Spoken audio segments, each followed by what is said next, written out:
rolling now on Slate. And are you going to, Esther, are you going to say what the slate is? You're going to give me a countdown? Okay, 3, 2, 1 on Slate. Today is March 21st, 2024. We are interviewing Peter Haitis. My name is Esther Finder. Mr. Haitis is in Mississauga, Ontario, Canada. I am in Henderson, Nevada, in the United States, and the language will be English. Okay, I'm going to cut. And yes.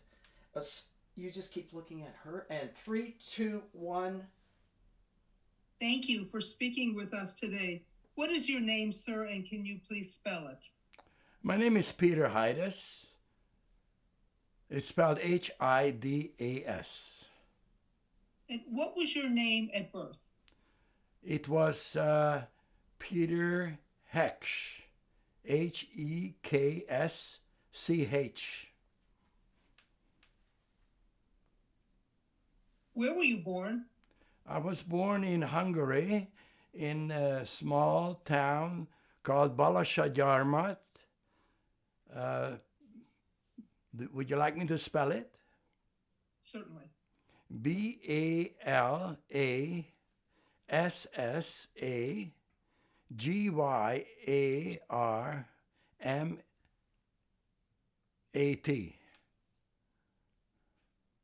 Thank you. And when were you born? I was born the 26th of November, 1934. And how old are you today? Oh, I am 89, going to be 90 in November. What was your father's name? My father's name was Imre Haitis, I-M-R-E.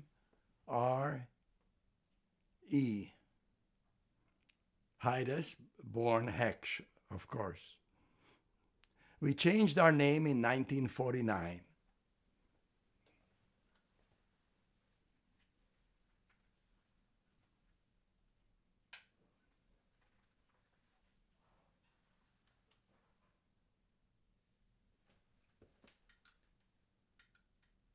Yeah, I froze for a moment. I'm sorry. I asked, where was your father born? He was born in Leva, Leva. At that time, it belonged to the Kingdom of Hungary. Today, it's part of Slovakia. I think it's called Levice.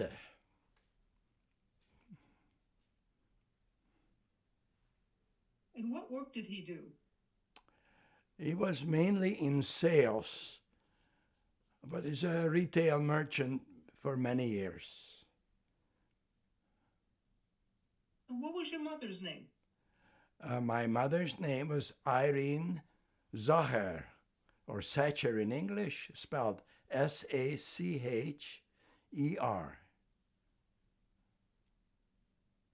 Where was she born? She was born in the town of Losonc, Losonc. And what work did she do? Well, she managed the store when we were in the retail business. But after the Second World War, she had a little candy store that belonged to the government. She was the manager of the candy store. How many siblings did you have? I had one sister. There was another. Her name was Agnes.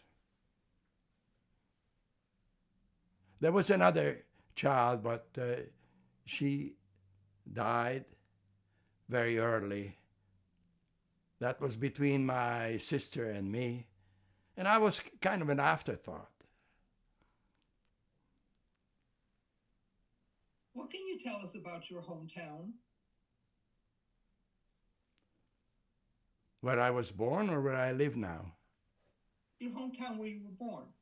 Oh, you're talking about your childhood. It's Balasagyarmat. It's a small town, but it had many urban features. There was a large large Jewish community there from the Middle Ages on, and the settlement or settling in Balashad Yarmut was not too difficult for people, Jewish people, while in other towns there was restriction, or where people in the Austro-Hungarian Empire could not even settle. German towns, for example, they couldn't settle. Balashad Yarmut was one of the favored towns for Jewish people. Had your family been there for a long time? Many Well, generations? Yes, the family started in 1729. One of the first Heksh, or the first Zahar, excuse me. The first Zahar arrived at that time, 1729, probably from Moravia. Because in Moravia, Jews could not get married. Only the first male could marry. The emperor forbade the marriage of Jews at that time. And so the second boy, the third boy, or the fourth boy was looking for a partner, looking for a wife. And they could, if they traveled to Hungary, they could establish a family. What about the daughters? The oldest son could get married, but what about the girls? There was no restriction on girls. What can you tell us about the relationships between the Jews and the non-Jews in your hometown? There was no conflict between the two groups. The Jews performed a service for the community. They were the ones who bought the goods, brought them from other towns, sold them. They serviced in the stores. They also participated in the various trades. I don't recall any pogroms or any serious conflict between Jews and Gentiles in Balashad Yarmut. How long did you live there? Myself? Yes, you and your Oh, family. How long? well, I was born in November of 34. By the next summer, I was in a small village not too far from Budapest called Dunakeszi, because my parents didn't do well in business, and so they decided to rent a little store in the village. With the store came a house, and so they lived there and managed a general store. They hired two people. There was a young girl named, we called her Itza, I-C-A, we pronounce it Itza. And she became one of the most important person in my life and, excuse me, and in the life of the family. Itza looked after me, looked after the house. She lived in the same house. They also hired a clerk, also lived with us. But Itza remained with us. She looked after me. She stayed with the family during the Second World War, during the time of the Holocaust, and due to her activities, we survived. And how long did you stay in this town or this village? Well, by 1941, the original owner, despite of the contract that my father signed with him earlier, decided to open another store across from ours. And he managed to recapture his old customers, and it was not feasible to stay there. So in 1941, the family moved to Budapest. I remember arriving to Budapest. The building we moved in was only 5 floors tall, But to me, they were like the New York skyscrapers. I was 6 years old.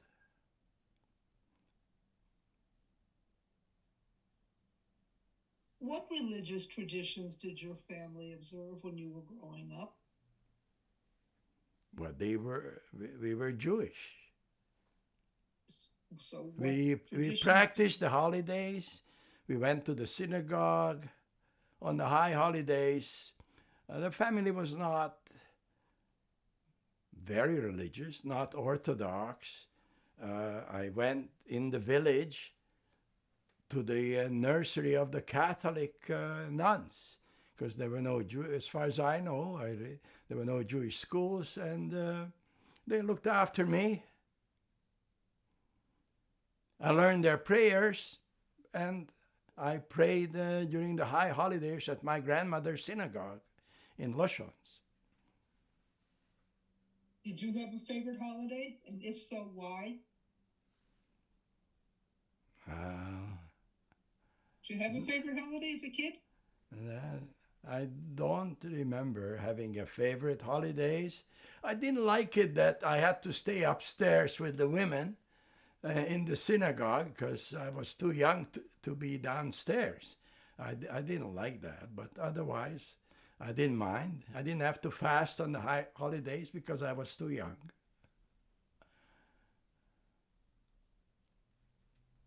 When you think back to your early childhood, what are some of your first childhood memories? I was walking outside of the store, and a little boy called me a dirty Jew. So I got after him and tried to catch him. I didn't manage to catch him. He ran away. And a similar thing happened to me when we moved to Budapest. I started grade 1 in 1941. And when I was in grade 2, I believe, could have been 3, I'm not quite sure at this point, the same thing happened. A boy on the street just outside of the classroom called me a dirty Jew. So I grabbed him, and I was a pretty aggressive boy. I beat him badly, and his head against the sidewalk. He was bleeding, and my parents were terribly upset. They thought they were going to expel me from the school, but nothing came of it. And I stayed in the school for the next few years. But my great pleasure was visiting my grandparents in Loshons every summer. I was 2 years old when I was there. I remember, I still have a picture of it. My uncle, Shanyo, or Alexander in English, bought me a pony. And I was riding the pony. I was going on picnics. My uncle Shanyo took me on picnics. And I remember screaming at the top of my lungs, sitting on his cart, going to the picnic, red, white, and brown, and I shit on Hitler's head. It rhymes in Hungarian, not in English, but that was the story. And we had wonderful times. We went to picnics, and my grandmother made hamburgers, and my uncle Shanyo was serving it to the ladies and the boys. And at the end of the picnic, he started to walk around and was saying, "Yeah, yeah." What's wrong? What's wrong with you? Oh, the hamburgers were made of horse meat. I remember that the girls were terribly upset.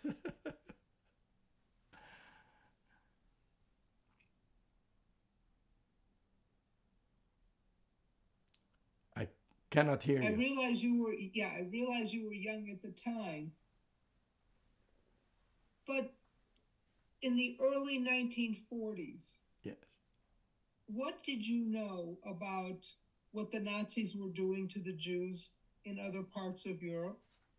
Did any refugees come through? Or did you hear any news? Anything like that go on? Yes. A business relation of my father uh, the Waxman family came from Brussels, and they were telling stories. I didn't hear the stories, I don't recall, but I know that they were refugees. And I learned later on, when I was studying the history of the Holocaust and the history of Hungary at that time, that the Hungarian Jews did not believe that that could happen in their country. In 1942, I believe, my cousin got married. I couldn't believe it that at that time people would get married, because Europe was already burning. Russia was invaded, and the war was going on everywhere in Europe, and the killing of the Jews. But we did not, I was rather ignorant about the whole thing at that point. Except it was known that my uncle, Shanyo, was driving his horses in Losons, and he called one of the horses Führer, and the other one called it Mussolini, I think. And when the Hungarians moved in, actually, to Losons, because before that, that town was part of Czechoslovakia. When the Hungarians moved in, he was one of the first persons arrested.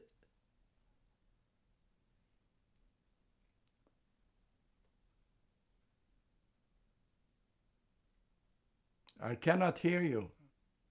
I'm sorry, I was muted. Is there anything else that comes to your mind about your early childhood before the war came to your community? Anything else that you want to share before we move on? I had a happy childhood. I had wonderful times at my grandmother's place. I had a little car when I was 2 years old with a pedal. I posted that car on the computer along with my first Canadian car in the early 60s. But I must say that I had a wonderful time. People looked after me. My aunts and uncles surrounded me with love, and I have just wonderful memories of my childhood until 1944. So what was happening in your life in 1944 when the Nazis came? Well, it's well known, March 19th, 1944, the Germans invaded Hungary. They didn't like the government negotiation with the Allies, and they installed a government. And at this point, it became kind of dangerous to walk on the street. Nothing happened immediately as far as I was concerned, but soon laws were passed against the Jews, restricting their movements, when they could go shopping, etc. This is the beginning of the big problems for the Jewish people of Hungary. The Hungarian people was not particularly upset. The country was invaded, but nobody opposed the Germans. The Germans provided good jobs for Hungarians, and in general, the population was in support of the Axis powers. You mentioned laws and restrictions. Can you elaborate, maybe give some examples of some of the things that started happening to the Jews? Eventually, it was restricted when you can go on the street, when you can get shopping.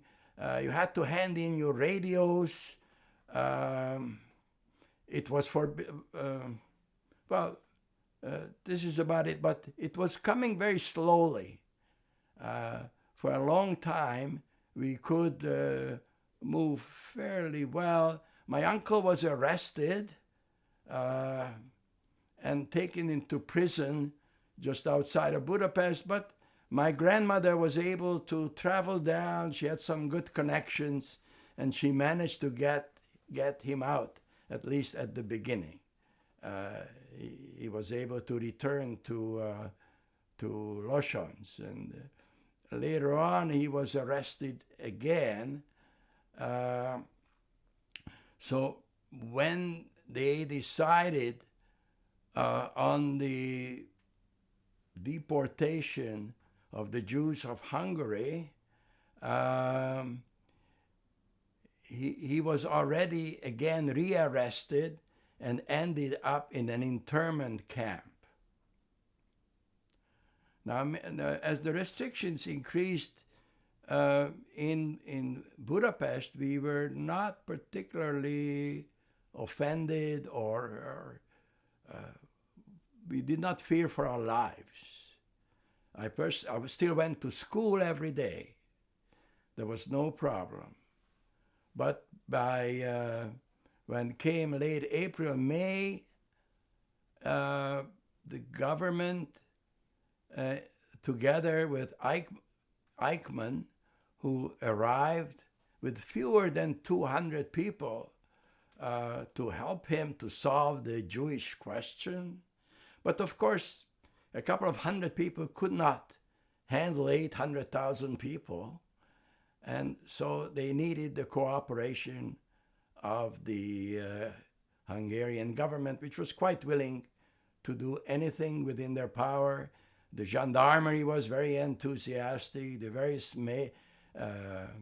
mayors of towns and police, they gave them no problem. As it's generally known, that Hungary managed to carry out the deportation the fastest in the whole of Europe compared to the deportation that took place in other countries. Well, in any case, there was a meeting of the big shots, and they had to decide where they're going to start the deportation of the Jews of Hungary. Should they start in Budapest or should they start in the countryside? And I wouldn't be here if they decided the original idea, starting with Budapest. They decided to start in the countryside. And by the time it came the turn of Budapest, the Russians cut off the road to Auschwitz. But I think I'm a little bit ahead of the game, ahead of my story. What I should mention, that we found out that the trouble started in Balassagyarmat and in Losons. And my grandmother and two daughters there, and an uncle was also there. They were forced to leave their home and move into a ghetto. And they were in the ghetto. They were not allowed. They were not allowed to leave. They were not allowed to hand over any of their goods to Christians because they were afraid they're going to save it for them or whatever. And there were a great deal of restrictions. But at this point, one of my aunts, Ilona, Helen in English, managed to sneak out and get on the train and visit us in Budapest. And my mother was begging her, please do not go back. And she said, well, no, I have to. Grandmother needs me, and I have to look after her.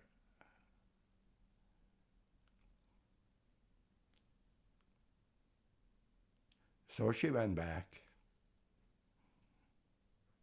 And eventually, and soon after, they were taken to the bricklayer factory out near the railway station, and then they were put on the cattle cars, and took, I think, 3 days.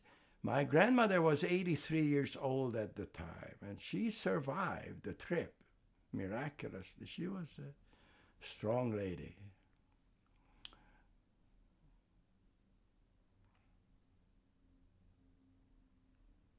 As things started to change for the Jews, did you witness any beatings or executions in the streets? No. Were you forced to wear any particular clothing or badge? Yeah, Yellow Star. You see, the restrictions began to be applied, but when the deportations were pretty well over, the Vatican and FDR started to send messages to Governor Horthy, the head of the Hungarian state, that you're going to have problems. We are going to punish you if you keep that going. And he stopped the deportation. Now, at that time, my uncle was in an internment camp. His name? Shanyo, Alexander in English. And I have, maybe later on we can talk about that story, because I have the picture of him. At the time, we took a picture of him at the internment camp in the summer of 1944. We had a nice talk. They gave me a little gift. They made little toys out of bread and then painted it. And I was holding on to it. I don't have it anymore. And Adolf Eichmann, despite of the government of Hungary's decision, no more deportation, soon snakily packed up the people in that camp and shipped them to Auschwitz. Anyhow, and I should add to that about that time, Horthy decided to restrict the movement of the Jews and have them live in special places. And these were called the star houses. Now, we were kind of lucky because our building was designated also as a star house. So we didn't really have to do much, but our movements were restricted, etc. Now, I have to add to that these houses were scattered in all parts of Budapest, capital of Hungary. And why was that? Because Horthy believed that if there will be Jews all over the big city, then the population and the Hungarian people will be spared because the Allies will not want to hurt the Jews. Such naive thinking was not unusual in Europe at that time, among the peoples who lived under German rule. Anyhow, we stayed there, and until it was decided that Jews will have to move into a ghetto, and a ghetto was set up. Now, the Eichmann and some of the Hungarian gendarmes wanted to round up the Jews of Budapest, but Horthy stopped it. Now, the Germans were not very happy with Governor Horthy, and so on October 15th, there was a coup d'etat. In Budapest, Horthy was arrested, and the Hungarian Nazis called Aerocross Party took charge of the government. And now we had to make a decision what to do. Go into the ghetto, or there was no other choice. Well, we wanted to have another choice. What happened was, by that time, my father arrived because he was in the labor, but he was in a labor battalion. And his unit arrived a little earlier to Budapest, and they were quartered at the Drava Street Elementary School.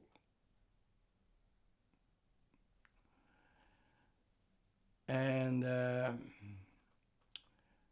he was there at that point. So meanwhile, our maid, as I mentioned earlier, by the name of Itza, decided to talk to her sister and family, because the Russians already at the gates of their village. And so she brought them up to Budapest. Brought them up. I'm not sure where they stayed. I think they stayed at a church. But anyhow, while this was going on, one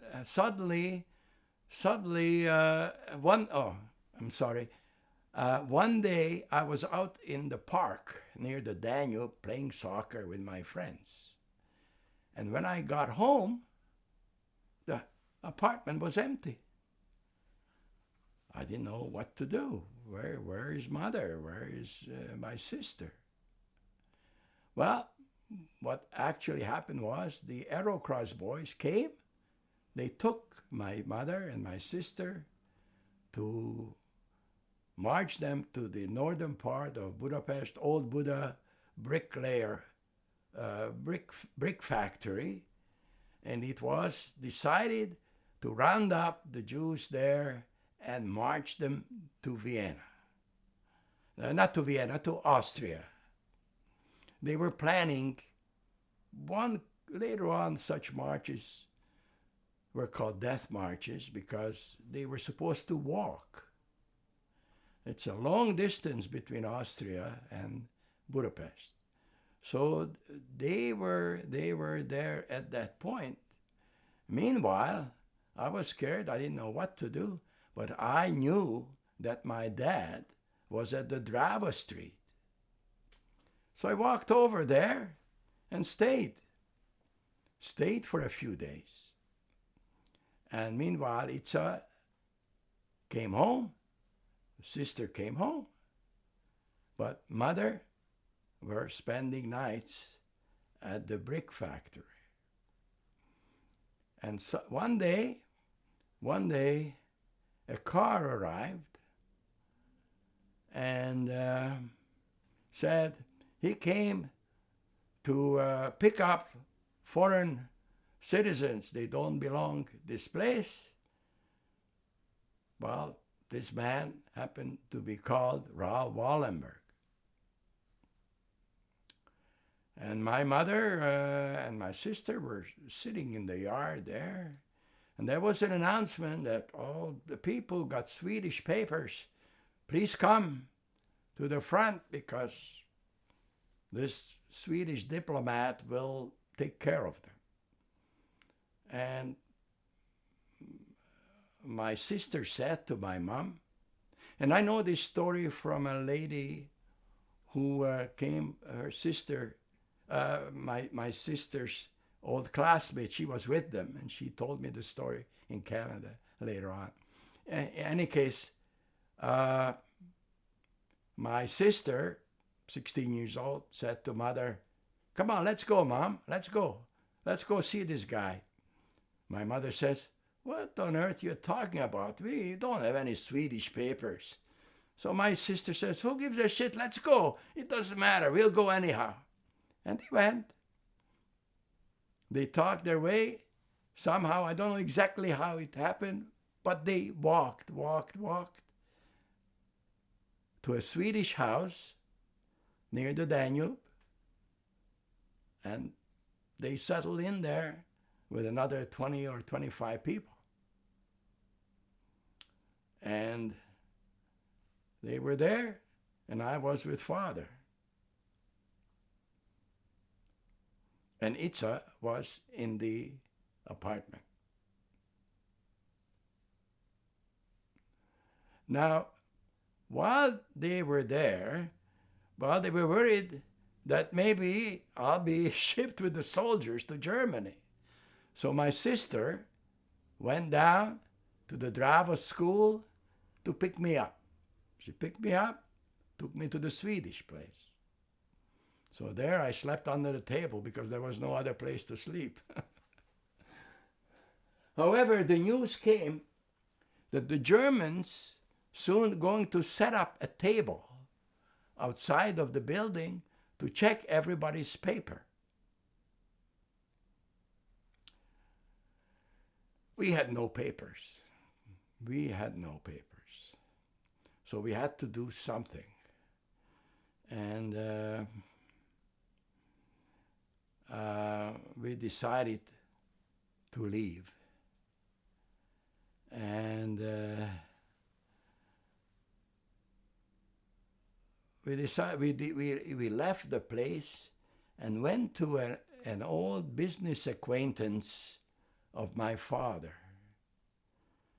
His name was Tibor. I don't recall his family name at the moment.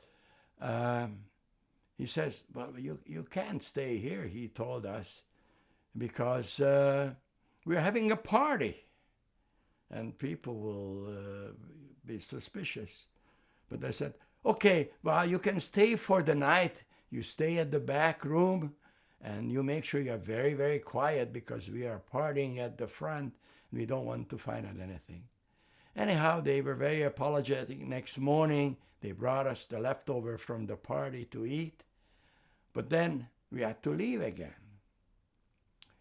And meanwhile,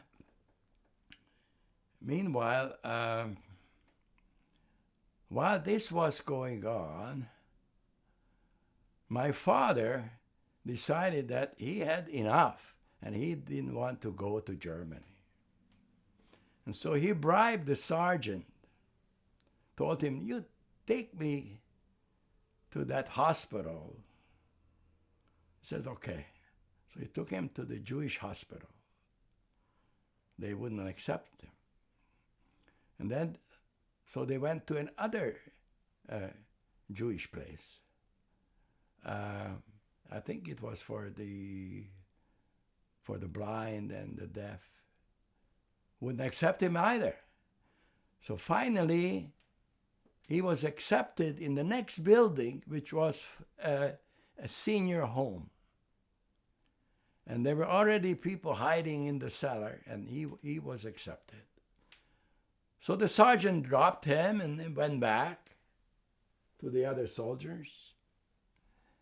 And my father was moving around at that time.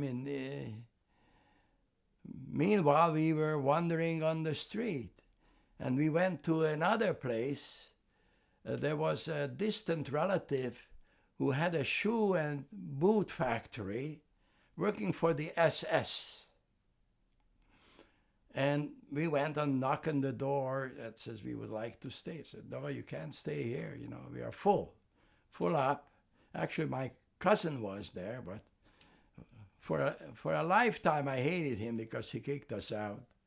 But he was not really guilty. But, you know, I was 10 years old. I was furious. But we managed to find a place at a friend of my father. Now, while this was going on, my father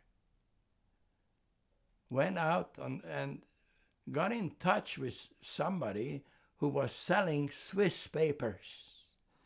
What are Swiss papers? Swiss papers were certificate that the owner of this paper is a potential or eventual Swiss citizen.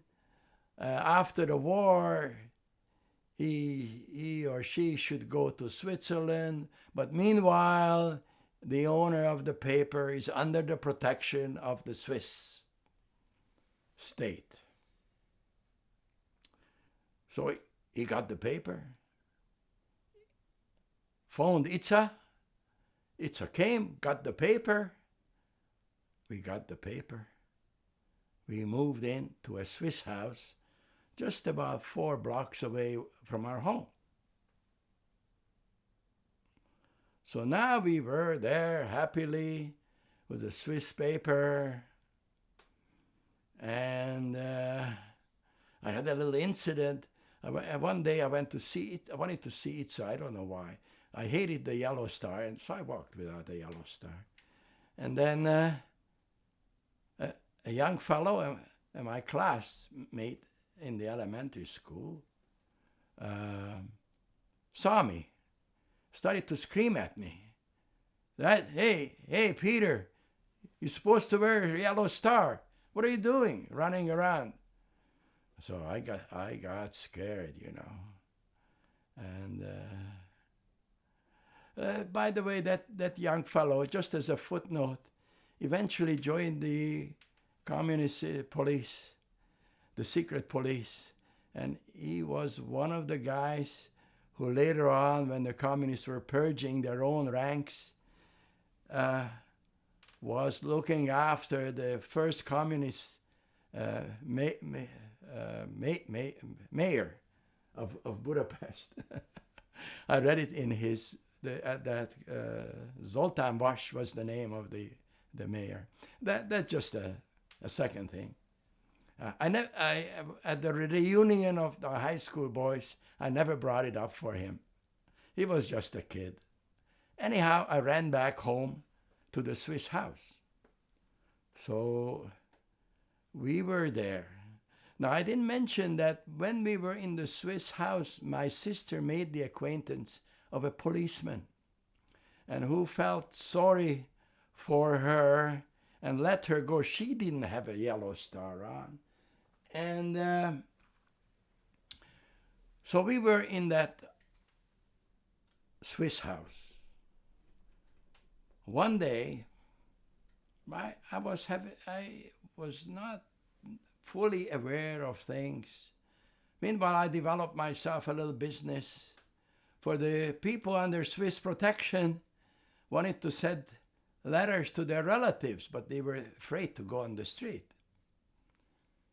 So for a couple of penge, or about $20, I delivered them until my mother caught me and forbade the business, put an end to the business of a letter delivery. Anyhow, one day we looked out in the window, and the end of the street, which was about a block and a half, we saw the Arrow Cross boys taking out the Jews from the Swiss house. And I didn't, but I think my sister and they were aware, and my mother, aware that they are taking them to the Danube for execution. And so we had to do something. And what happened was,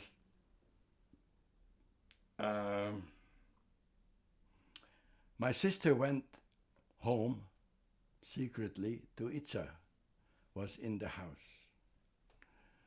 And also were there her sister and the sister's son, was about my age. And she gave Agi, my sister, the papers, identification papers. And meanwhile, I don't know exactly how,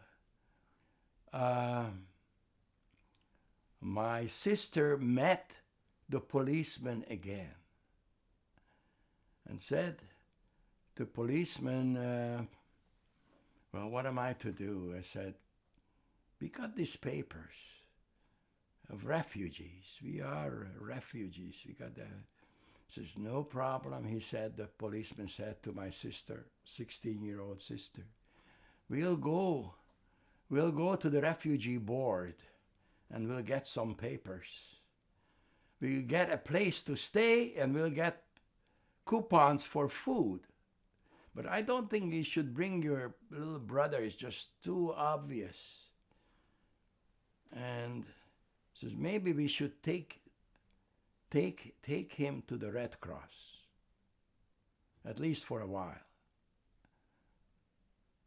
So they took me to the International Red Cross in the center of the city.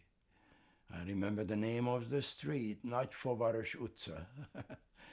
Anyhow, they took me there, took me up to the 4th floor, and I stayed there. I didn't like the food, I didn't like anything. I hated the place. I didn't stay long. I found out much later that after I left, the Arrow Cross boys invaded the place and threw out the kids from the 4th floor. But before that happened, my sister went to the refugee board. They showed them the papers. They said, no problem. They gave us a certificate, which I still own. They gave us a certificate that we are refugees and we are in need of food tickets, and there is a place, the guy was telling her, in Buda, and there are already refugees there.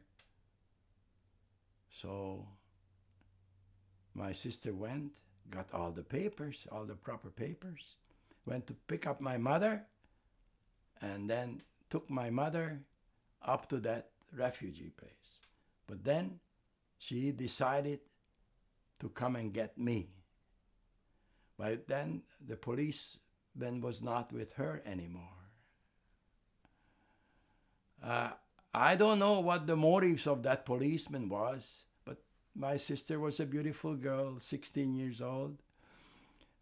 Maybe she liked her, maybe he was just sympathetic for refugees, I don't know, but nothing really happened, and maybe that's not so important. But the fantastic thing happened that when my sister arrived to the International Red Cross, there were Arrow Cross boys there. And 2 of them were her old friends. 2 Jewish boys dressed up in Arrow Cross joined it. And they said, oh, hello, Aggie, hello, well, my brother is here. No problem, but these are dangerous times. We are going to accompany you to Buda. You can imagine when my mother looked out and saw 2 Arrow Cross bringing her daughter. She almost had a heart attack. Anyhow, those boys delivered. And it was very dangerous to be Jewish boys in the Arrow Cross, because in Hungary, only Jewish boys were circumcised. So all they had to do is ask, drop your pants. I don't know anything about those 2 boys, but that is the story that my mother wrote later on, and about the whole story. And Anyhow, so this is what's happening. Go ahead. Do you by any chance happen to know or remember the names on the false papers? Of course. My name was Peter. I have the paper here. You want me to get it? Not now. We'll No, look at the maybe papers later on. But I kept my name Peter, and the family name was Kiss, Kiss. It means small in Hungarian. I had my name on it, and I had my age, and who my mother was, etc., etc. It was a very, very proper paper. What did you know about what was happening to the Jews outside of Budapest, either in Hungary or the Jews in Poland, or what did you know about the bigger picture? Not very much. My parents did not talk about it.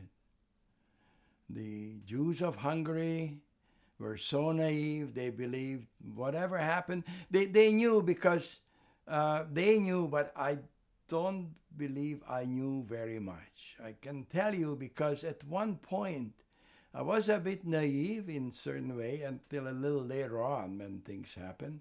At one point, I had a new friend when I was living up there, and the two of us were wandering around, and we walked down to a building about half a kilometer from our house, and the Wehrmacht was there, the German army. And I don't know, the boy talked to them, or I couldn't speak German, but we were fooling around, and oh, little boys, and they gave us 2 loaves of bread. And we walked back. And then also a gendarme came looking for the Germans. And they asked my mother, how to get there. And she told them. I was not afraid. There was no big problem for me. I think it's a bit naive. Just a few miles away in other part of Buda, mass murder was taking place. A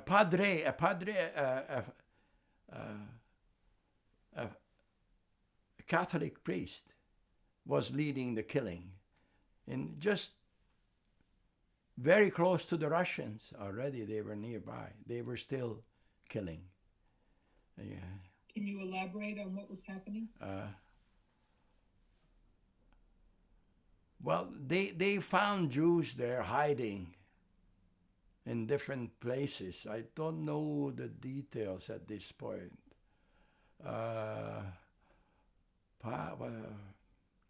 All know that he was dressed up as a father, and he carried a gun, and he organized the killing of the Jews who were in that area. It was, I would say, about 4 kilometers from our house. You also mentioned the Danube. Can you elaborate on what was going on at the Danube River? Well, I didn't see anything. And Were you aware of anything? Well, I was told when we were in, mentioned it a little earlier, that we were in the Swiss house, that in the first house they took them, and somebody in the building, whether it was my mother or somebody else, say they are taking them to the Danube for killing. I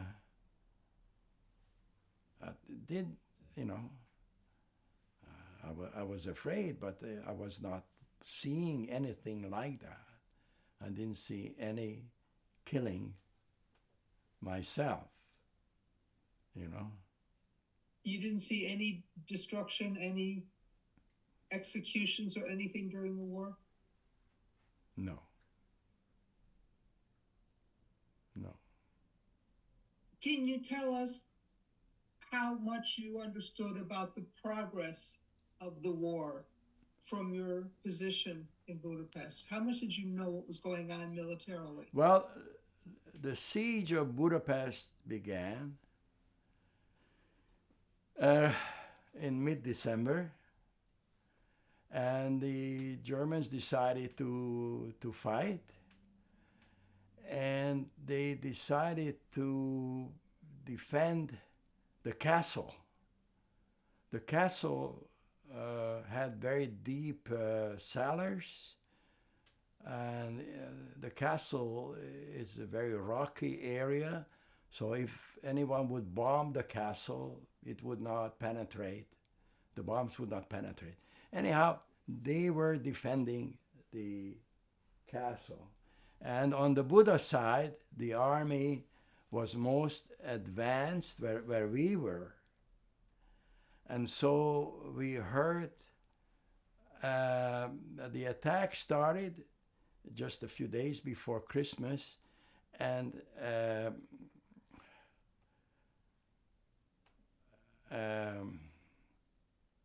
bomb fell on our building but did not explode. A Russian, not a bomb, what is it called? An explosive device, anyhow. It landed, it did not go off. And so we all decided to go to the cellar. Now we were in the cellar and the fight was going on. And after a day, we ran out of water. And because in the building that we stayed, there was no plumbing. The water had to be brought up from the street, from the pump. And I said, no problem, I'll go get it. I'll go get it. And the lady says, no, the fighting is going on. Can you hear it? It's Hitler's miracle weapon. We'll be back soon. Everything is okay. I said, well, miracle weapon or not, I'll go get the water. So I went upstairs and I heard, I was a bit scared, and I saw near the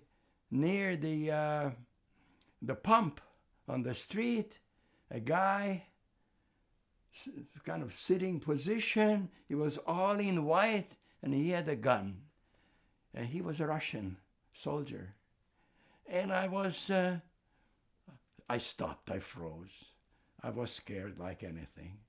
So I looked at him, he looked at me, and he smiled at me. So I figured, what the heck, if he smiles at me, I can get the water. So I did get the water, I went back, and the shooting soon kind of died down, and we went upstairs. We went upstairs. And then somebody was knocking on our door. And my mother opens the door, and there stood a Russian soldier. And I think he was an officer.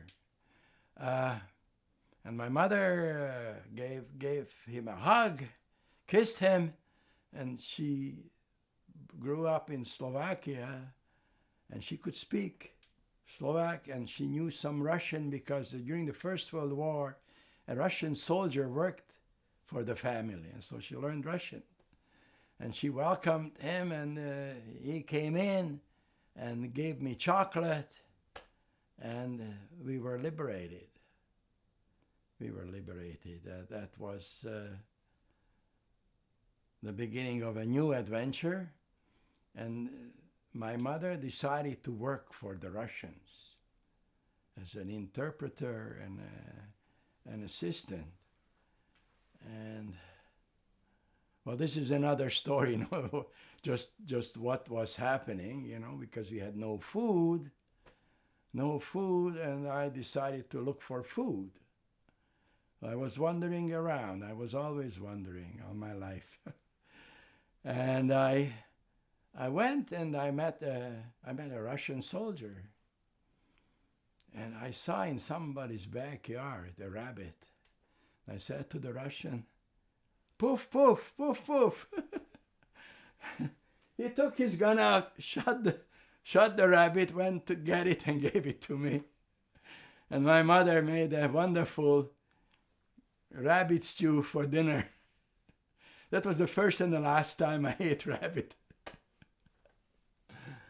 So that was the beginning of a new adventure. Were there any issues with the Russians coming in? Were there any acts of retaliation that you witnessed? Were there any assaults against? They tried to rape my sister.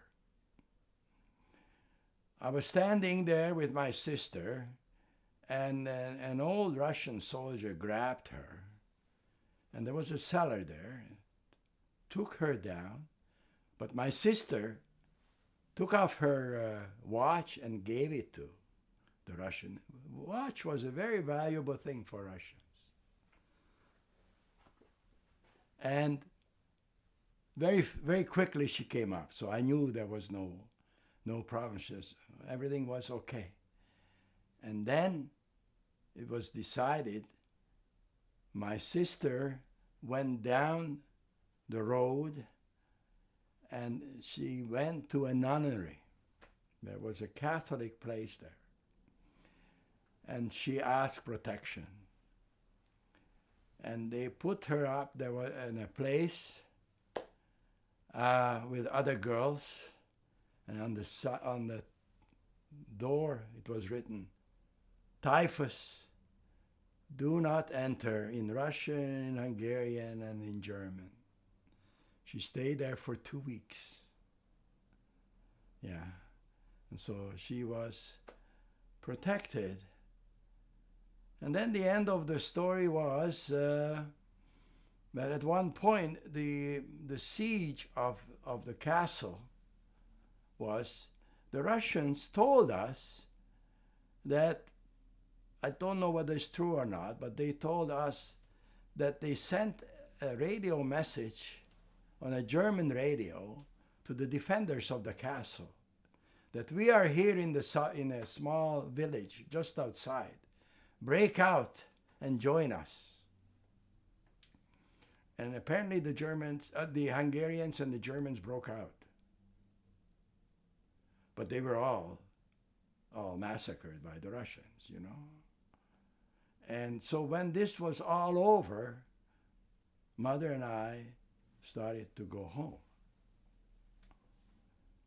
And we walked down on the main street. We saw people cutting up a horse because they wanted food. And then we started to walk on the main street. Suddenly a young man joined us. She says, "Can I help you with the luggage?" And my mother said, "Oh, well, we can carry it, but please, I am running from the castle." Oh, I said, yeah. And so he admitted that he was one of the defenders. He was a member of the Volksbund, the Hungarian Germans.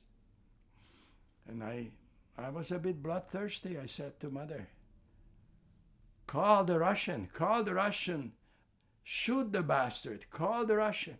My mother said, "Peter, shut up." She said, "Keep quiet, maybe he has a gun." And so nothing happened. So we walked.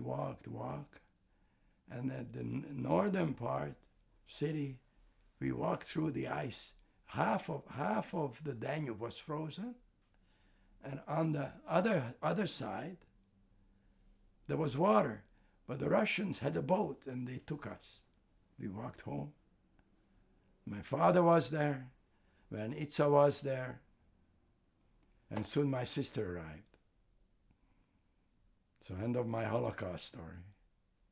Well, not quite. Tell me about the reunion when your family finally got together. What was that like for all of you?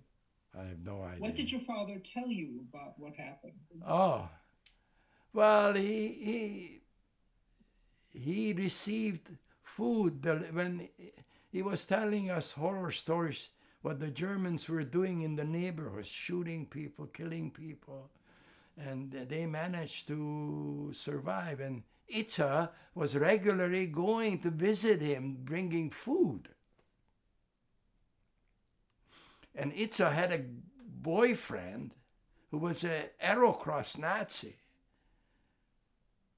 And one of my cousin who lives in Budapest, and he's celebrating this year the 101st birthday, he was also visiting, and he talked to that guy, and he told him, you just stay put, don't do anything. You just protect the property of the Haideses, make no waves, and after the war, there's a trial, we're going to testify that you were a good boy. So he didn't do anything, and we recovered the furniture, the linens, the piano. Everything was the same as before. And I am sorry that I did not get involved in trying to getting a tree growing in Israel in honor of Itza.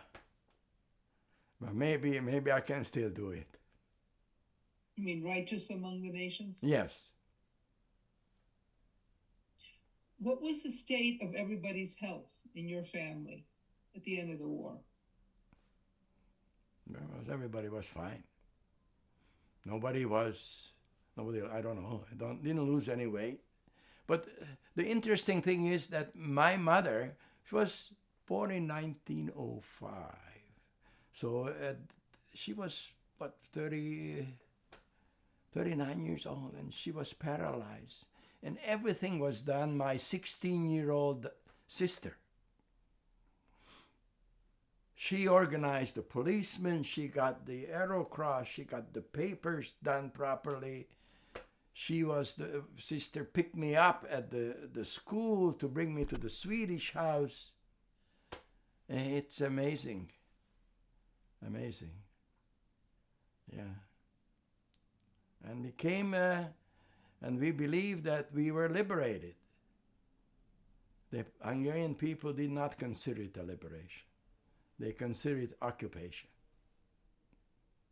Before we go any further, I want you to pause and think, is there anything that you did not mention that you want to share with us before we move on? No, I don't think so. And okay.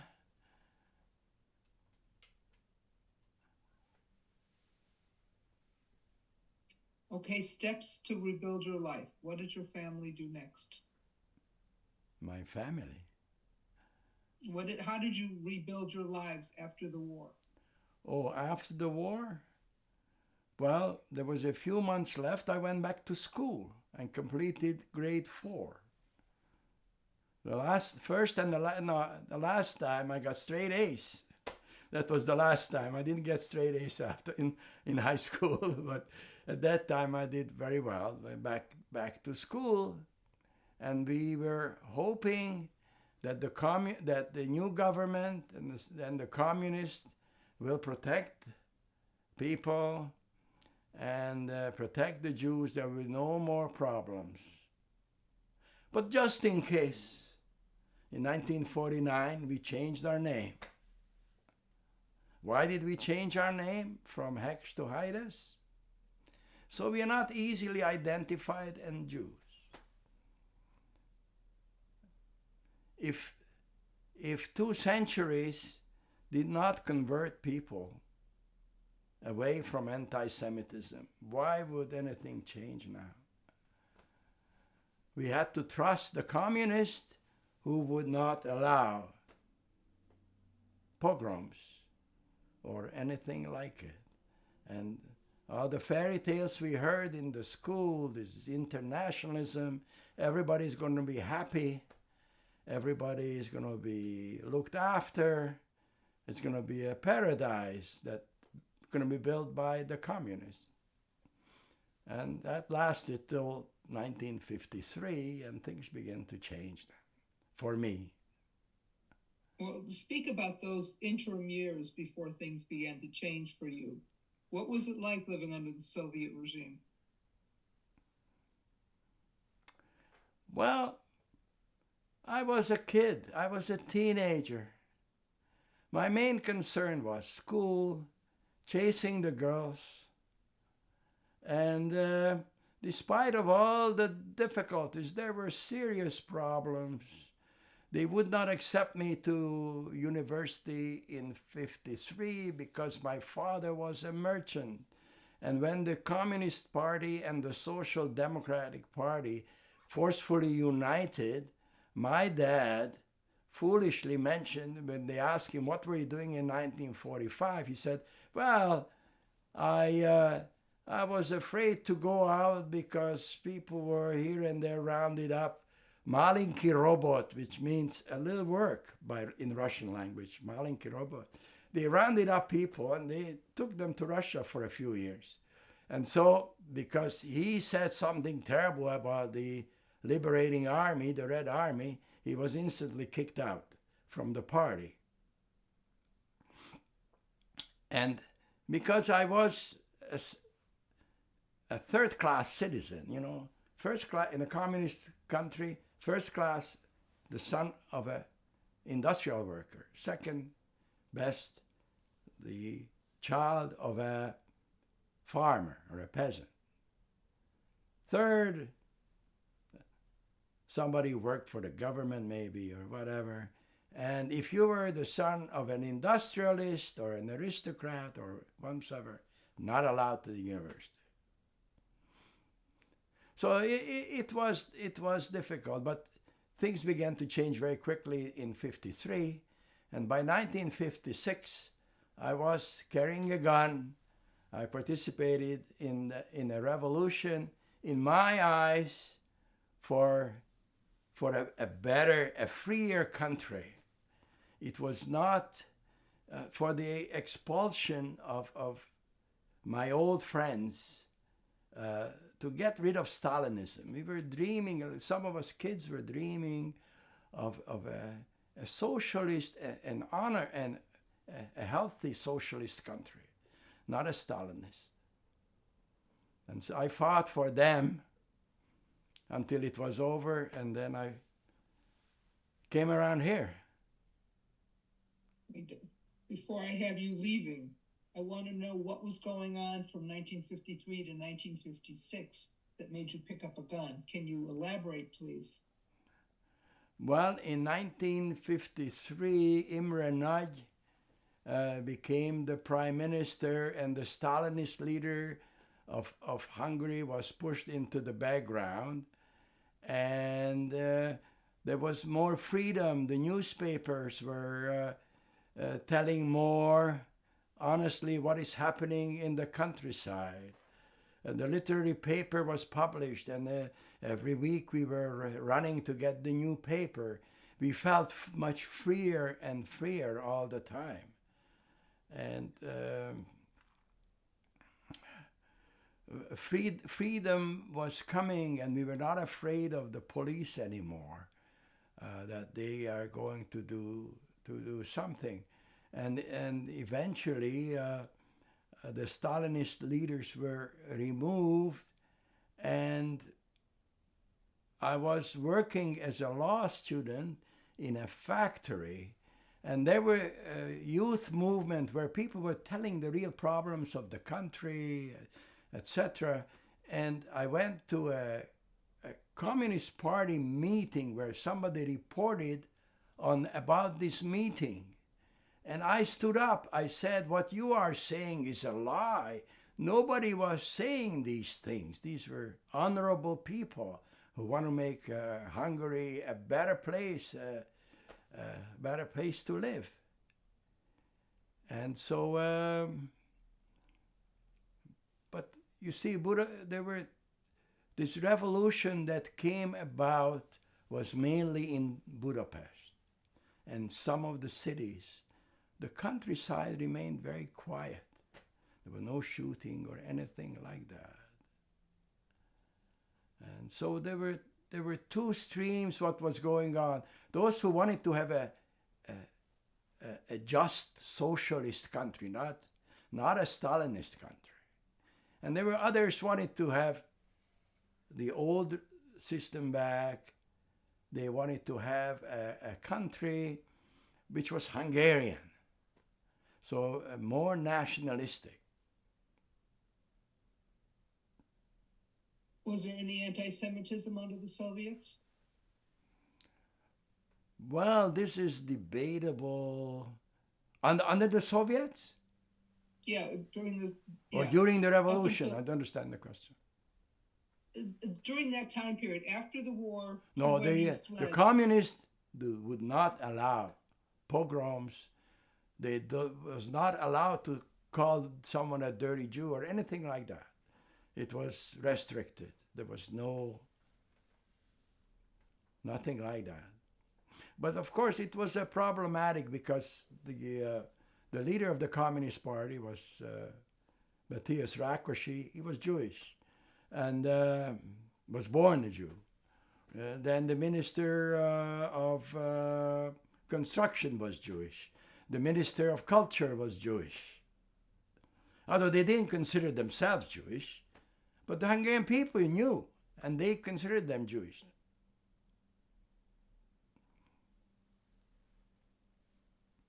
When did you, as an individual, when did you come to realize the scope of the genocide that had taken place during World War II? When I arrived to Canada.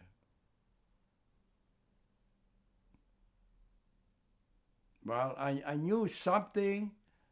I did read stories about Auschwitz in 1946 in the newspapers. Yeah, I did. But I don't know, it somehow didn't sink in, or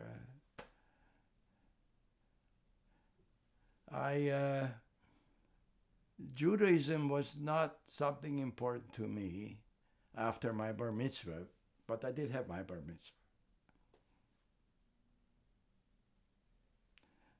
Who in your extended family did not survive? Who among your friends did not survive the Holocaust?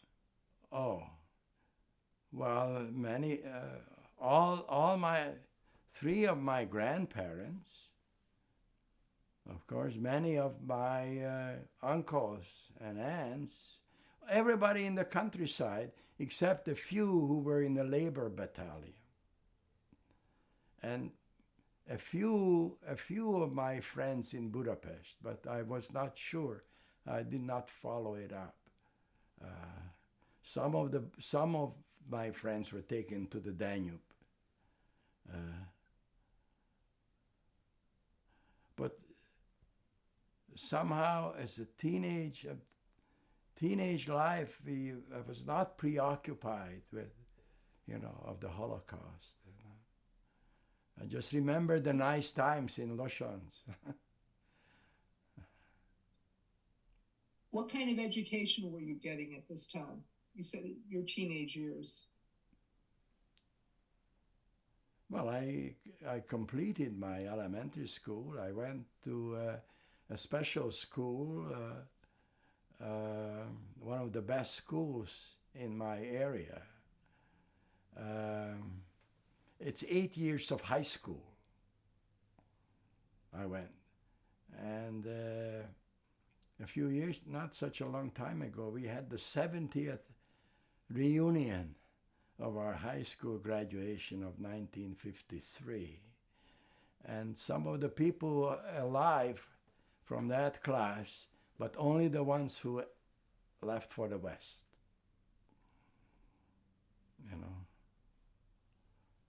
And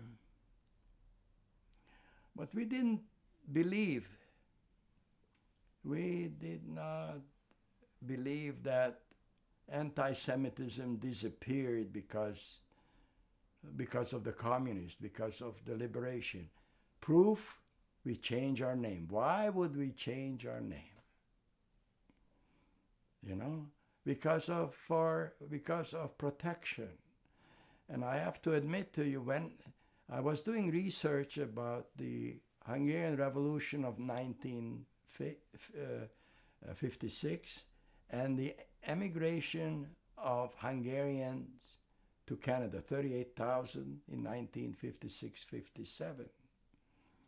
And about 20% of them were Jewish. And I found a list of the students in the National Archives in Ottawa. And the great number of those boys would not answer properly when they asked your religion. Some of them put their none, some of them put Protestant. Very few said, I am Jewish. Very few. So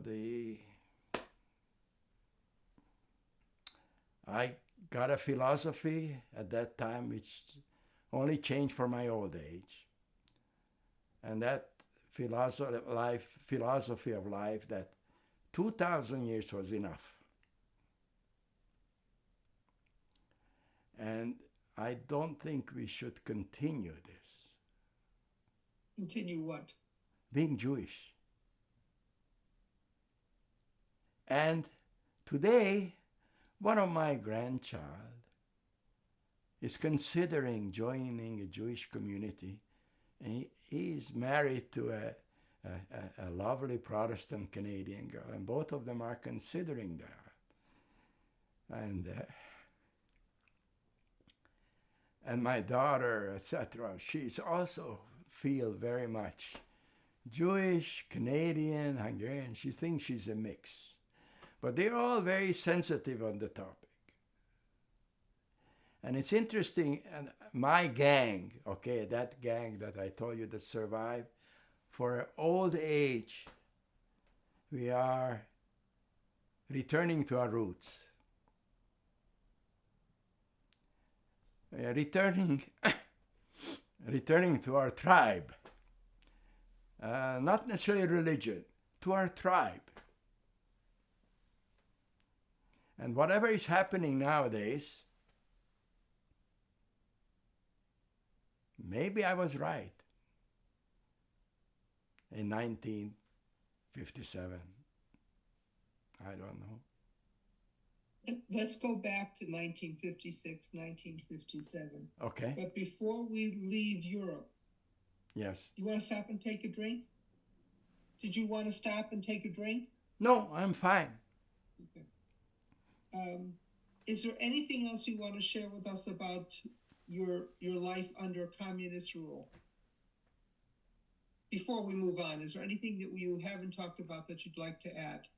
Well, the communists did something good for me. And keep telling my daughter, who's a feminist, that I was a feminist from 1945. I became a feminist then. And I learned from them a social sympathy for people. And I don't know. I mean, I learned a few little things from them. You learn from everybody, wherever you are. But of course, I still consider communist philosophy beautiful, but it's a dream. It's against human nature. So it cannot be carried out. It's against human nature. But I am worried about the future because I'm afraid that my fear of 1957 may be coming back. Whatever I'm reading about what's happening in the universities, what's happening in the British Labour Party. I remember reading about the boys who went south on the invitation of Martin Luther King. And the Jewish boys who went. to support the blacks. And they were murdered by the Ku Klux Klan, as you probably read about that. And I am worried, and when something happened here in October, I don't remember people running on the street protesting. As a matter of fact, all kind of people, all kind of colors, all kind of religion are on the street for the other side. We'll talk about that in a few minutes. Let's go back to 1957, though. Okay. Tell me what happened to you in 1957. 1957, I arrived in Montreal. Did you have any trouble getting out of Hungary? Well, yes. I took a train to the border, and I was arrested. And I sneaked out from the camp, which was guarded by a Russian tank and some Hungarian soldiers. And I visited a farmer, because I didn't know where I was, and he showed me, this is the way to Austria. And I walked across the border. And eventually I ended up in a student lodge, and I got all kind of invitation to go to different countries, to New Zealand, and somebody invited me to Israel. They offered me a job, but I said I can't go there because I don't want to be a soldier again. I didn't want to fight. And eventually somebody showed up.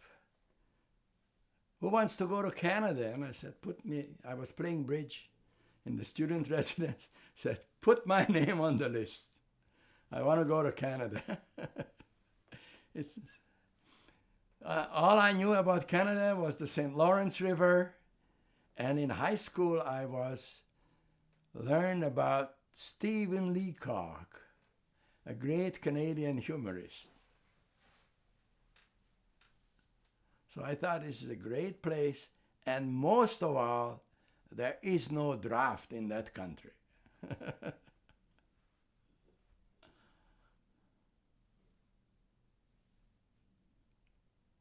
What were your first impressions of Canada when you got there? Terrible. I thought I arrived in the land of the barbarians. There was no theater. There was no music in Montreal at the time.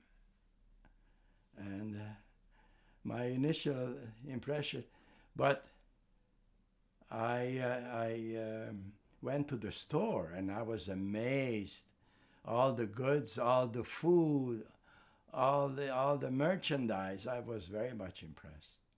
And I went to a little Chinese restaurant, and I ate the best coconut cream pie in my life. And the first time, and I paid 25 cents. I was impressed. And I was invited by a Jewish family, an Orthodox Jewish family. And after a couple of weeks, they kicked me out because I was not educated enough about the ins and outs of Judaism. So I decided to work in a factory as a worker until I got a phone call that McMaster University in Hamilton, Ontario will take refugees. And so I went, and the local synagogue gave me a little money because they were not so charitable in Hamilton, Ontario, because they charged a fee. And a few years later, when I was working, they came collecting. But in other universities were more generous. You know, McGill was wonderful. And in Vancouver, they imported a whole class from Hungary, the forestry school. They revolutionized Canadian care for the woods. They made some great contribution. And I take pride that all my friends who came penniless in this country, they all did very well. They're very prosperous. Nobody was ever unemployed. We studied hard, we worked hard, and we made something out of ourselves. How were you treated by your Canadian neighbors when you first arrived? Did they ask you much about the war or about communism? No, not that much. But one of my best friend,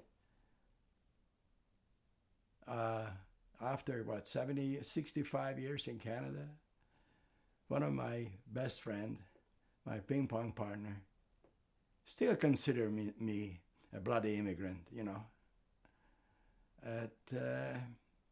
But I always took a very positive attitude about that I have no problem, he has a problem. Racist, they have a problem. I don't have a problem. That was my life attitude. Pardon me? I'm sorry, I didn't mean I to am a interrupt. Canadian citizen, yes. What is it like for you to be a Canadian? I am very pleased and very happy in this country. And they ask me when I visit Hungarians, why do you like Canada? Why do you go there? Because I told them, it's so boring. Nothing ever happens. No revolution, no pogroms. There's no problem whatsoever. Nothing ever happens. People are too busy cutting the grass and finding a good school for their kids. That's their main preoccupation. And I asked them, and why did you stay behind? And the answer is, for adventure. Yes, I love this country, you know. But I am worried today. I'm worried today that 2,000 years of Christian education caused an awful lot of damage. And it seems that it's just been pushed in the background in North America. I hope it's just temporary. I hope the dream of American Jews will not come to an end. We can talk more about that in just a moment. I want to ask you about your professional career. Can you speak a little bit about what you did for a living all the years in Canada? Well, I arrived in 1957. In 1959, I was in the classroom as a teacher. I was an elementary school teacher. And then after that, I didn't like the country life. It was a small school with 13 children, 8 different grades. It was too hard work to prepare 8 preps, you know what I mean. And so I moved to Hamilton, and I was still teaching elementary school. And had some difficulties, but by 62, I went back to Montreal. I started to teach in high school and went back to university to get a degree. Eventually, I got my master's degree. I got my PhD.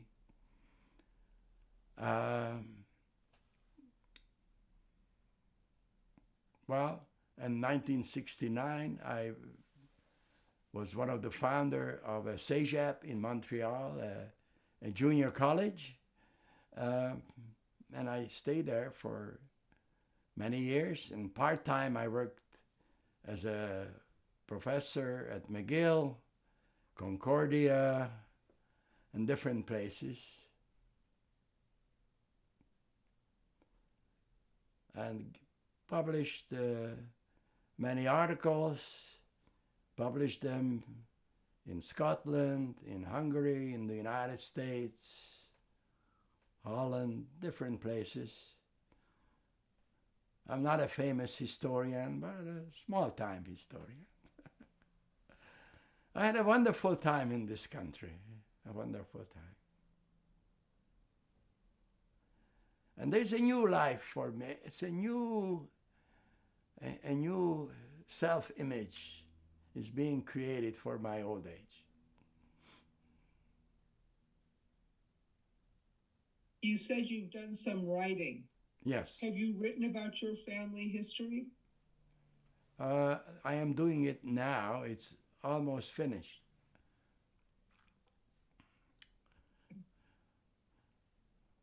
You alluded to this already at least a couple of times.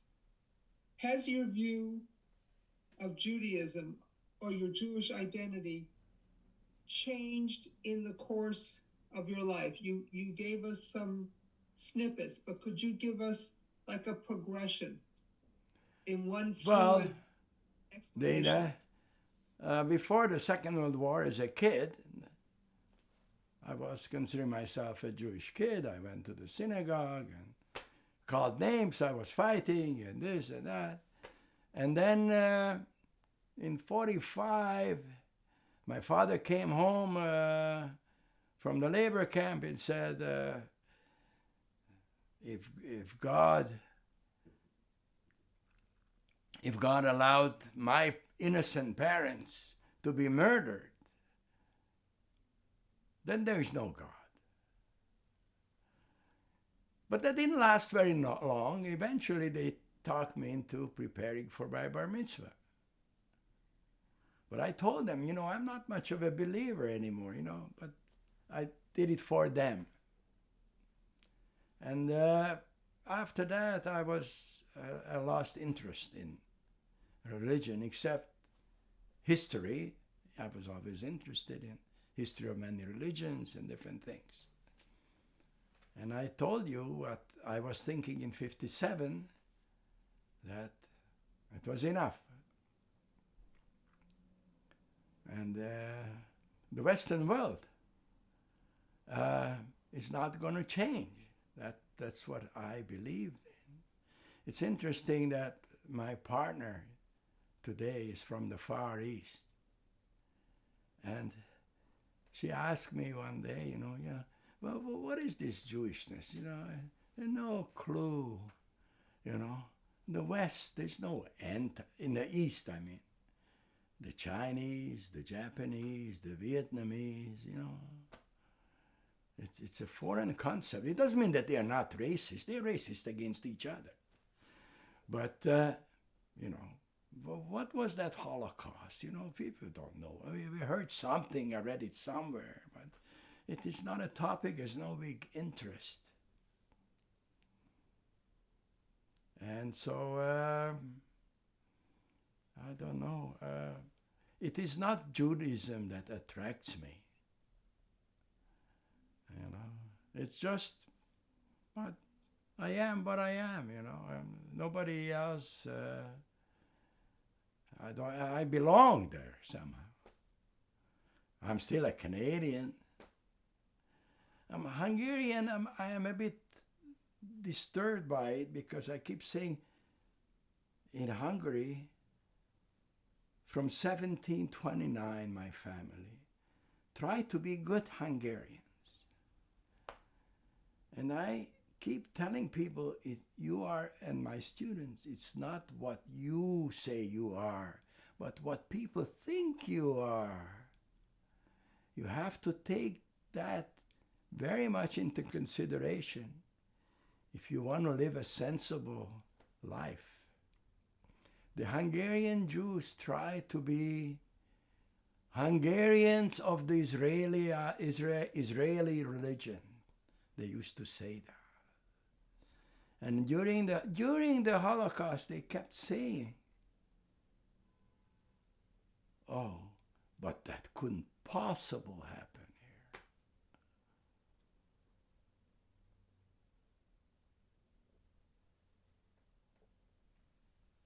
here. Given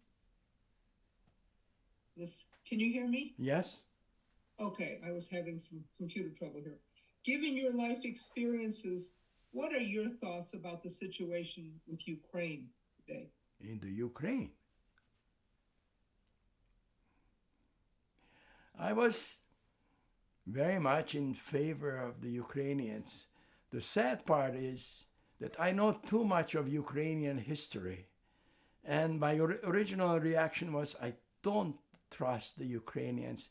They killed so many Jews since the 1920s and even before that. But then I had second thoughts, because it seemed to be that the Ukrainians of today are today's Ukrainians. But it is difficult. In the 1990s, I was at the opening of a university in Budapest, an international university. What's his name?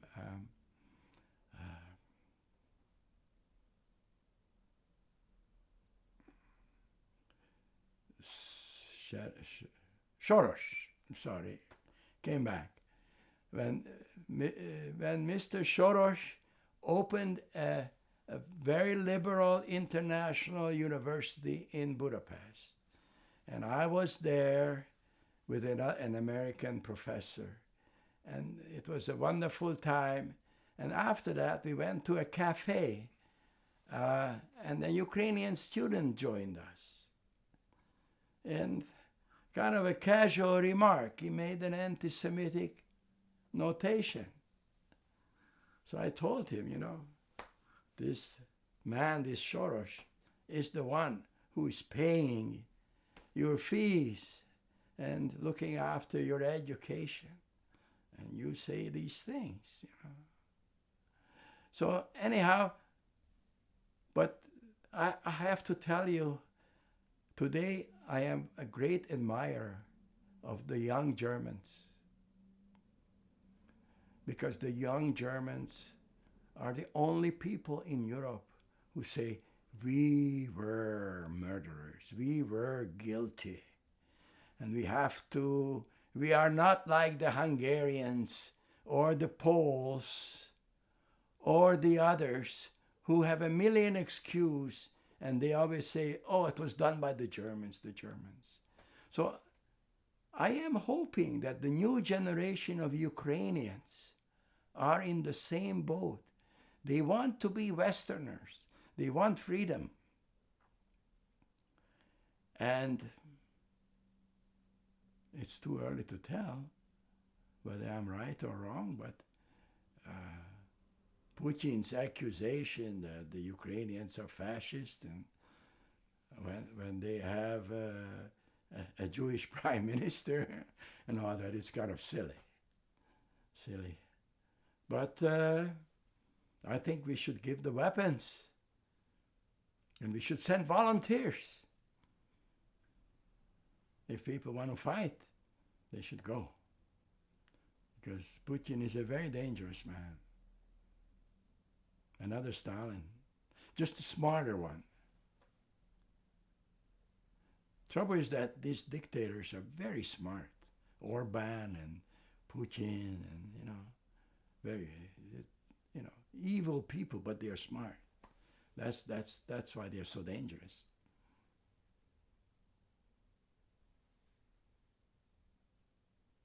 How have the events of October 7th and the rise of anti-Semitism everywhere, how has all of that impacted you?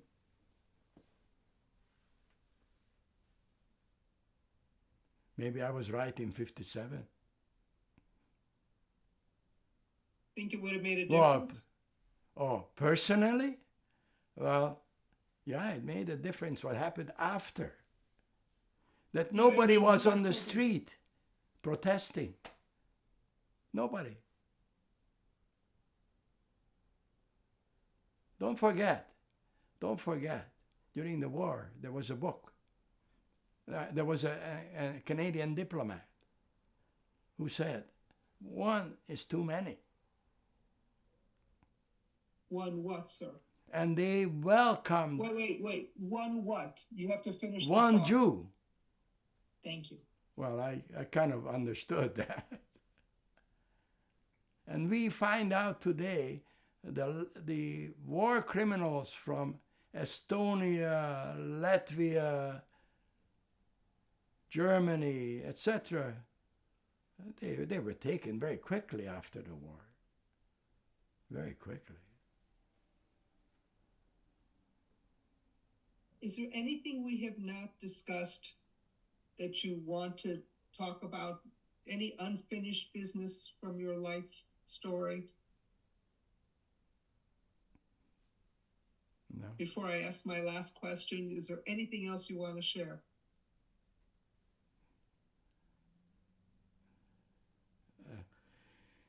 I don't know. I don't know if there's any hope for the Western world. I am ashamed of one thing, that I am a Zionist, but I don't go to Israel. To stay, I mean, to stay.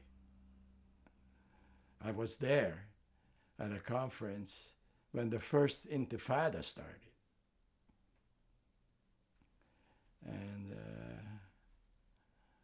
I don't know whether remembering the Holocaust, I don't know, what will that do? I am a bit worried. I'm a bit worried that since the American Revolution, there was recognition that this is the place, the United States in particular, is for people who are in trouble. It's new life and equality and happiness. And I think that one of the founding fathers of the United States specifically said something about the Jews, I think, that they'll be okay. Now, what is happening today? Is that the end of this dream? Or the American people will stay away from the wokes and others and restore the beautiful American life of previous decades? My last question, sir. Sure. What message do you have for future viewers of this interview? Viewers of what? What message do you have for people who will watch this in the future?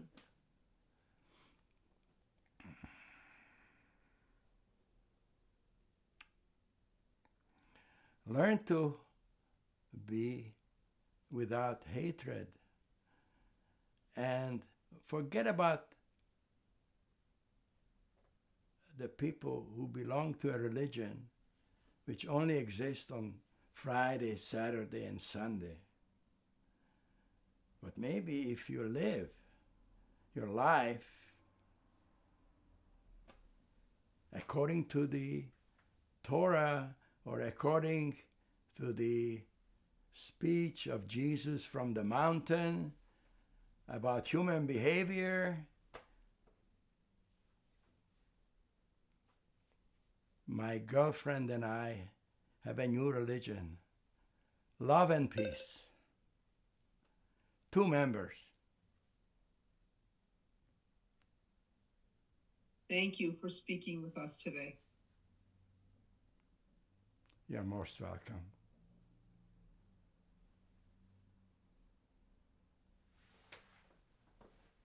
Cut? We're going to cut. Good. Who are these people in this picture? The lady is my aunt, Gisela, or Giza, and married to Stern Shandor in the town of Miskolc. He was a well-to-do gentleman, and he had properties in a big town in Hungary. So when the Holocaust came, he was arrested. And the Hungarian gendarmerie beat him, demanded that he tell where his money is and where he hid his jewelry, etc. At the end, they beat him to death. And Gisela, or Giza, my aunt, escaped from the city and went to Losons, joining her mother.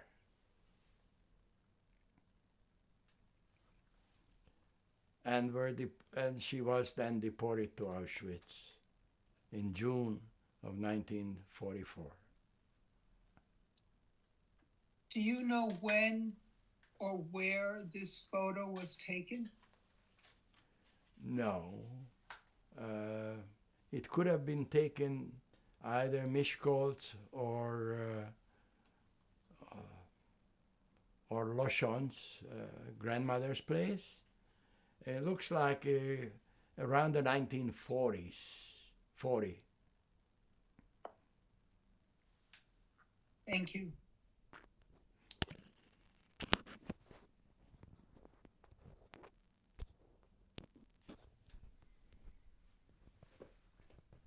Okay, do you want to change pictures? Yeah, you cut? I'm cutting now. Camera in 3, 2. Can you tell us about these people? You can see two gentlemen there. Both of them are cousins, and I want people to remember them because they fought on the side of the Allies. The first one, the color picture, his name is George Fisher, and he's a highly decorated man by the French government because he fought with the French against the Nazis during the Second World War. And the other? This picture was taken after the war. I visited him in the late 1940s. And where was that one taken, sir? The second picture? The one you were describing, where was it taken? You told us It was taken when. in Losons, Luceniec at this time. That's my grandmother's town. By now it was part of the Czech Republic. Wait a minute. At that time it was still together, Czechoslovakia. Okay, and the other person? The The other other gentleman? is Yeah. my cousin, Stephen Zacher, Sacher, and he lived in Losons, went to study for medicine in Prague. And then during the last days of, a few days before the outbreak of the Second World War, that is the invasion of Poland, he left the continent for London, England. The picture was taken a little later. This is Margaret, the wife. But during this interesting thing about his work, that on arrival to London at the outbreak of the war, he joined the British Armed Forces and supported the Allies with medical work during the Second World War.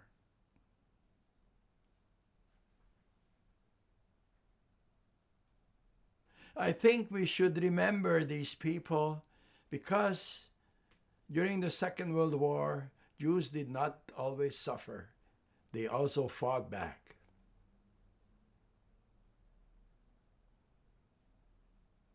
Thank you. Cutting. And 3, 2. And who are these people?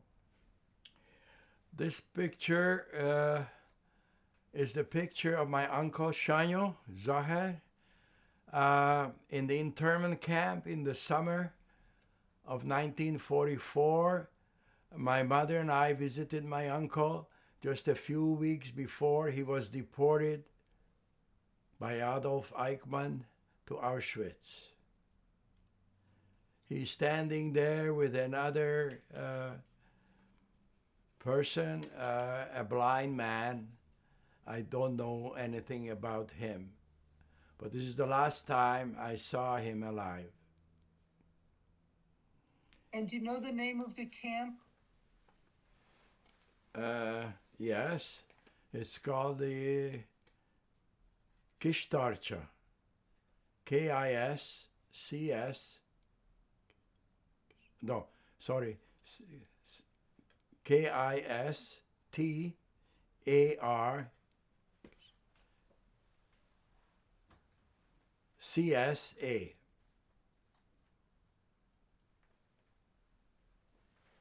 And do you know when this was taken?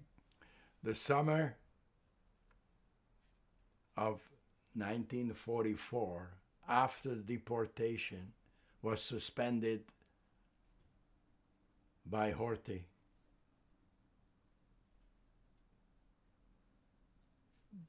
Is there anything else you want to add about this Yes, photo? yes. He was, I received at one point information from Flossenburg, a concentration camp, that my uncle died there March 2nd, 1945. And they told me that he originally was in Auschwitz, and he was seen near the gas chambers by a lawyer who later returned after the war to Loschons. And he was working there. Apparently he did not participate in the uprising and the blowing up of some of gas chambers, and consequently the people who participated in the uprising were killed, but Uncle Shanyo survived. And when the Russians approached Auschwitz, he joined the march south to Gross Rosen, and he worked there in the quarry for several weeks. And on in February 25th, 1945, he was put on a train to Flossenburg, where he died March 2nd, 1945, a few days before the Americans liberated that camp. I have a question about something you just mentioned. You said he was not executed after the uprising. Why would he be why would it be considered that he would be executed? What was his job? Why was he in that position? Anything you can clarify would be helpful. Well, the people who worked around the gas chamber, they removed the dead bodies and they moved them to for burning.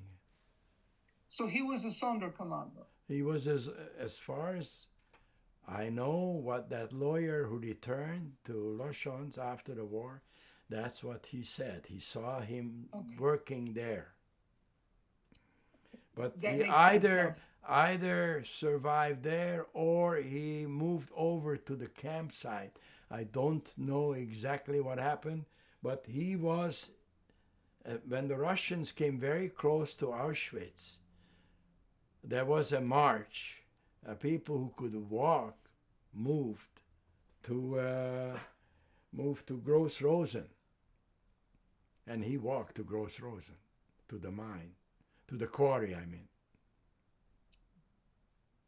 Thank you. Thank you for answering my question. And we're going to cut Yeah. in 3, 2.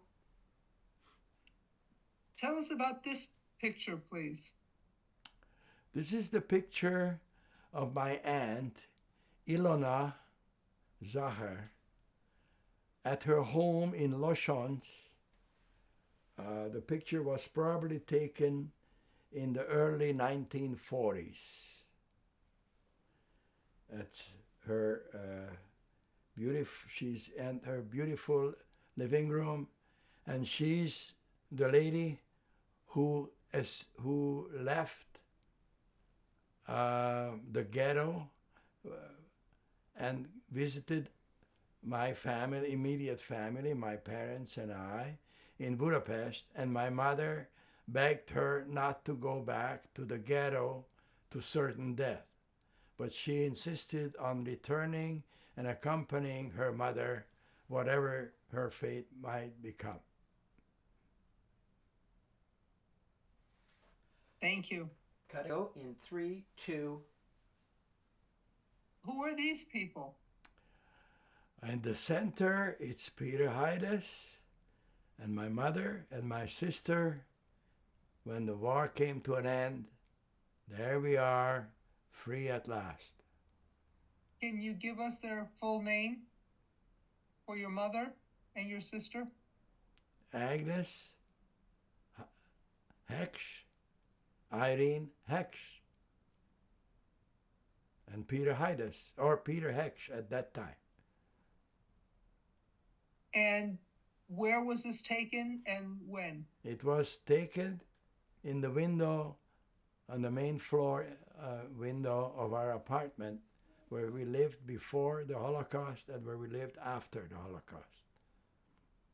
In what city? Budapest. Okay. And what year was this taken? I believe in 1945. Thank you. In 3, 2. What can you tell us about this picture? Well, this is the wedding picture of my mother and my father in Loshons in the mid-1920s. Can you give us their names, please? Irene Zahar and Imre Hecksch. They got married. The family decided to get the two of them married to help out the financial problems of my dad. And the family didn't like that my mother was in love with another guy who was disapproved by the family. And so they decided.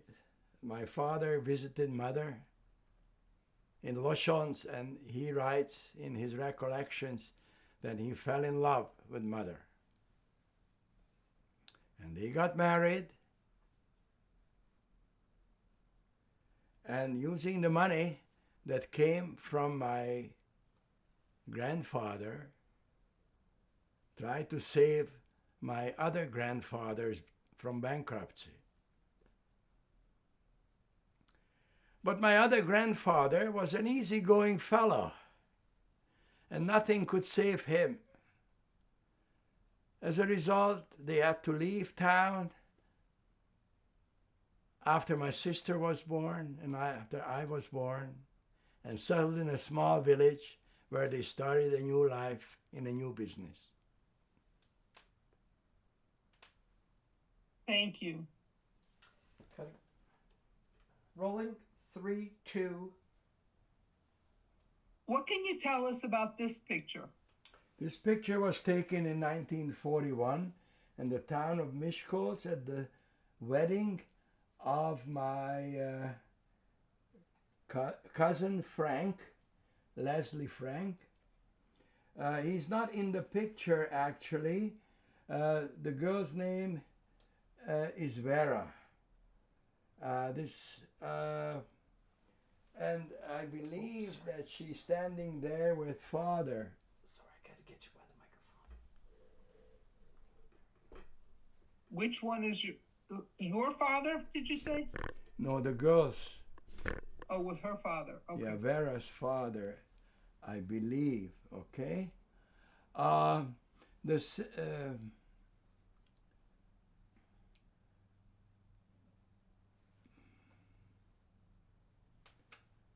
The first one from the left is my Aunt Marisha Frank, and she is the mother of my cousin. My cousin is not in the picture. The second one from the left is my sister, Aggie. And she is 28, 30, 14 years old, 14, 15 years old in this picture. And her last name? And the third, pardon me? Her last name. My sister. Yes, but I need her first and last name. Oh, Agnes Hecksch. The third one is my cousin, George Breyer. He's alive today. He lives in Hungary, and he's 101 years old. Now, in front of the bride is in a sailor suit. It's me.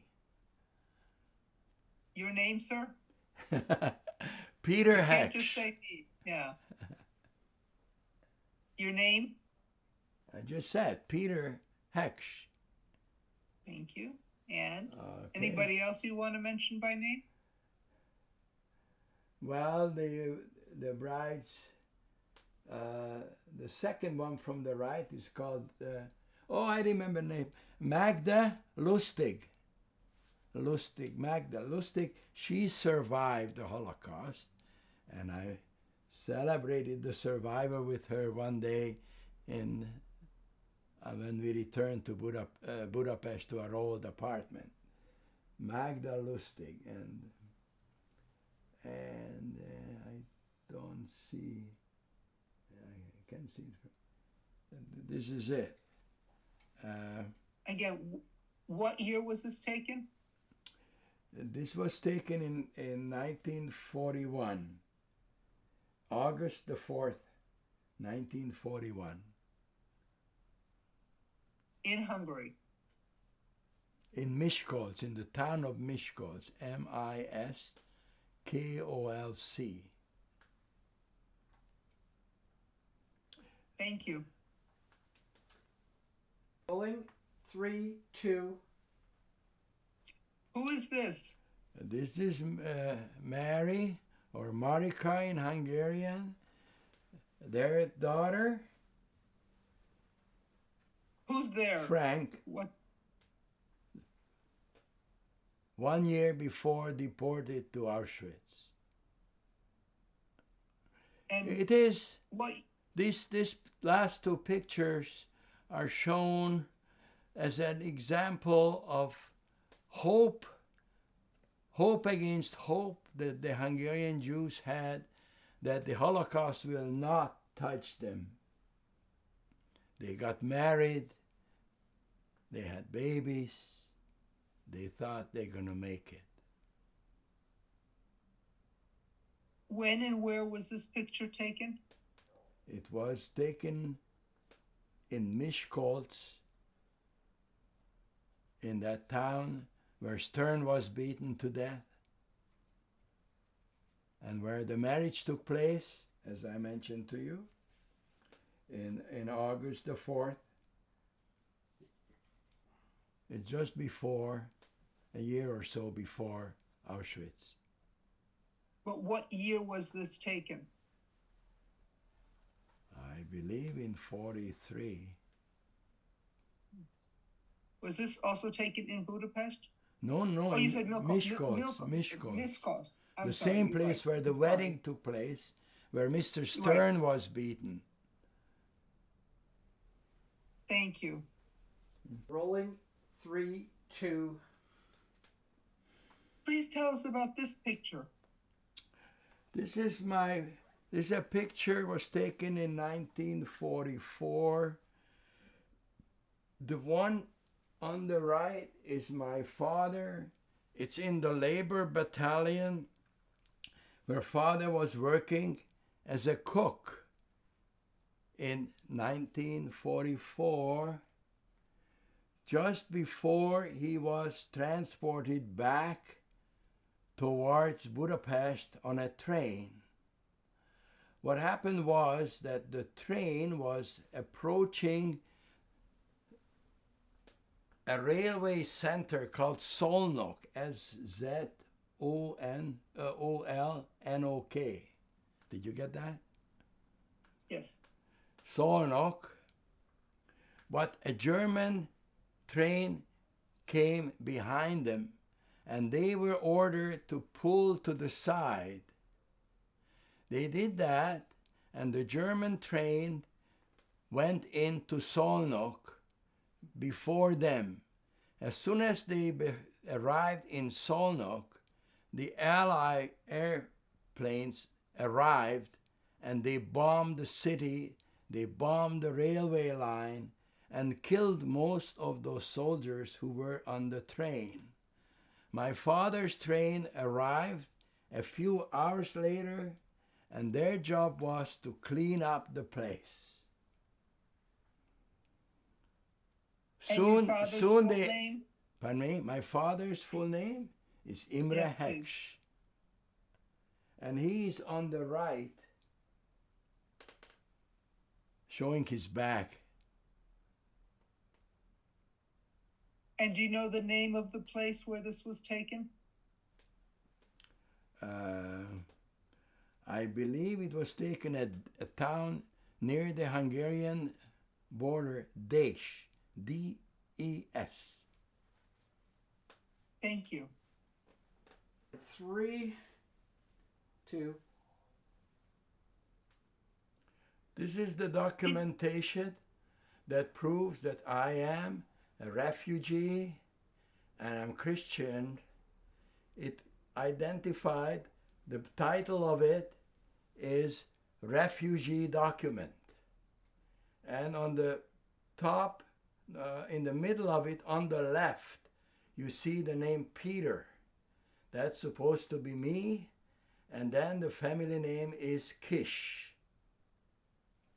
And the rest of the information about me is the information that Itza, our maid's nephew's documentation, in the partially pure fabrication. It was created in 1944 in the month of October. The day I am not so sure, but it was October 1944. It was supposed to save me. It proved that I am a refugee. Peter Heksh, my original name, out of a sudden became Peter Kish. It proves that I am a refugee from Russian occupied territories, and I am a Roman Catholic, and I need the support of the government to survive in the city of Budapest.